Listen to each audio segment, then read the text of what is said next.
I was a bit late because I came back from school and I couldn't stay here for the whole day. I run the Stacey Foundation, which is a foundation which we started, which was registered last year in June, July. And the vision of our foundation is to reach out to the children that have talent, as one lady said, to reach out to the children that have talent in the rural areas and do not have the support. So that is also a vision for the Stacey Foundation. And the Stacey Foundation runs the online TV channel called CTV SA, which I am a presenter and I do a program called Know Your Countries.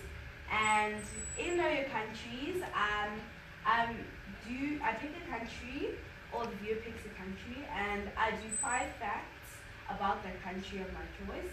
And then we go to the studio, which is in the Performance Center, and we do the videoing. I'm also doing a campaign called a Book a Child campaign, and Master has already donated these books to the campaign now. We mostly want African authors to donate children's books because we want to promote more African writing to children. And so after we collect the books, I think we already have 2 boxes of books, we will go to local libraries and we'll donate books there, and also launch my books in libraries I haven't launched yet. One thing I've learned through my writing journey is that the more support you get, it's the easier you will go along with your writing journey. Because my siblings, I have 3 siblings, my baby brother and sister are at home, and my older brother is still at school. The support they give me is quite wonderful because they are always there when I'm going places, and it's just so wonderful that they've always been there for me, and my parents. So that is why support is very important. And I also like seeing so many African authors because it just makes me smile. Because one day my mother asked me, how many African authors do you know? And I said, I don't know any, like at all. And she was like, okay, that's the problem, we have to change. And so that's why I'm smiling and looking at so many good faces here that are out to change and are out for greatness. Now back to my books. The first book I've written is titled Smelly Cats. It's not here. It's probably on display. But Smelly Cats is about 2 cats called Mark and Matt who go to the same school for 6 years. And during this period of time, they fight a lot for friends because they're very lonely. And the message I want to bring out of that book is that you should always be loyal to your friends and family, because friends are the family you don't choose. They're just there for you whenever you need them. And my second book, Bob and the Snake, is about a boy and a snake's relationship, and how Bob learns how to respect his parents by disrespecting his parents. And what I want to bring out of that book is that you always need to be respectful. You always need to keep your friends close, because as you can see, the snake changed Bob, and that is how he found and respected his parents. So if the books come, I'll read you a few pages of my books. But I think 2016, I did a campaign with the Department of Community Safety. It was called the Safety and Security Campaign, which I did around schools in Soweto and Alexandria, where I went around to the schools. I read my 2 books, and I also directed a play which was called Where's Tammy, which is turned into a book now. And yes, I reached out to children. So here are my 2 books, Smelly Cats and Bob and the Snake. this is the first book I wrote, Smelly Cats. And it's beautifully illustrated by Steve Nazi behind the camera. Both of my books were beautifully illustrated by this. And I'd like to say what encourages me most is seeing the effect I have on the children that I reach out to. I remember this one boy, his name is Krabo. We donated a computer to him last year to help him writing. Like, literally, this boy had a book full of amazing stories and poems. And I asked my mom and my dad to just donate a computer to this boy to help him continue his writing. But the boy is lacking support from his parents, so he cannot get published. And that is what I like to change, to let the parents realize that their kid has a talent.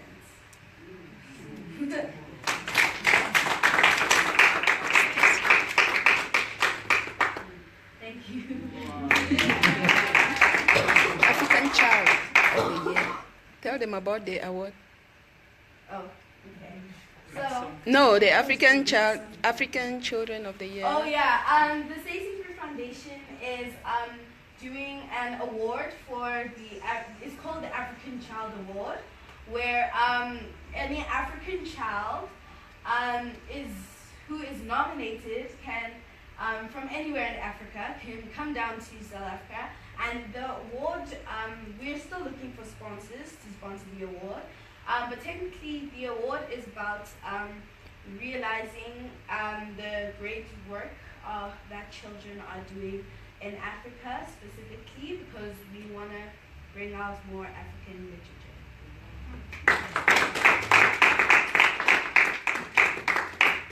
Thank you. They want you to read. You want me to read? You promised. Somebody is asking me. The second book I wrote, Bob and the Snake. Chapter 1. Once upon a time, there was a boy called Bob. He loved snakes so much so that he had a snake-shaped bed, snake sheets, snake blankets, snake pillowcases, snake pajamas, and snake toys. Almost everything of his was snake-like. 3 days before Bob's birthday, Bob was very excited. He heard his parents saying that they were getting him a real snake.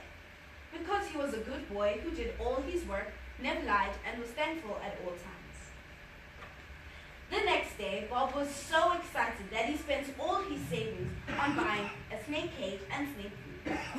He started reading books about how to train snakes, and also started imagining many things about them. Bob told all his friends that he was getting a snake. Some of his friends were happy, and some were worried that they might get injured by the snake. They asked him, "How big will your snake be, Bob?" He said that he did not know. All these worries did not matter to Bob. He started thinking about what to name his snake. He wanted to call him Sam, but then decided that was not right. Finally, it was Bob's birthday. He woke up at midnight because he was too excited to sleep. Bob decided to prepare for his party, but he did not know that his party was at a place called Snake Cave. So he set up everything with snake like their decorations all over the house. I'm going to read you a bit from my first book, Smelly Cats. Smelly Cats. Chapter 1. Meet a cat. This particular cat was named by his Uncle Jack, who called him Mac. Mac looked good, but smelled funny. Mac was Mark's cousin, and they went to the same school for 6 years. Mark had all the friends, while Mac had all the flies chasing him. Mark looked good and smelled like a rose. Mac was sad because he could not wash himself squeaky clean. His mother only had enough water for drinking, but not enough for washing, so he was very smelly. Mac stopped asking his mother why they did not have enough water. But each day, Mac prayed for fresh water from heaven. One day, it rained on Mac's side of the town, and they finally had enough water to wash, and wash. However, on Mark's side of the town, it had not rained for a few days, and the town was dry. Also, there were lots of muddy puddles containing dirt and decayed creatures. While Mark was walking, he stepped into... Stacey, I've got a son who's 17 years. You know, these things, sometimes the Lord doesn't, reveal things directly. It never comes, spot on. So we just have to introduce them and let the chemistry, just, happen. So, I think while I was gone, everyone managed to speak. I'm sorry, Doc, I'm sorry, Kim, for not listening. I just felt I had to step out so that I can also get the DVD and watch. Because sometimes you don't feel the need if you are here. But also, since I was the first one to come, I just wanted you guys to pay for coming late.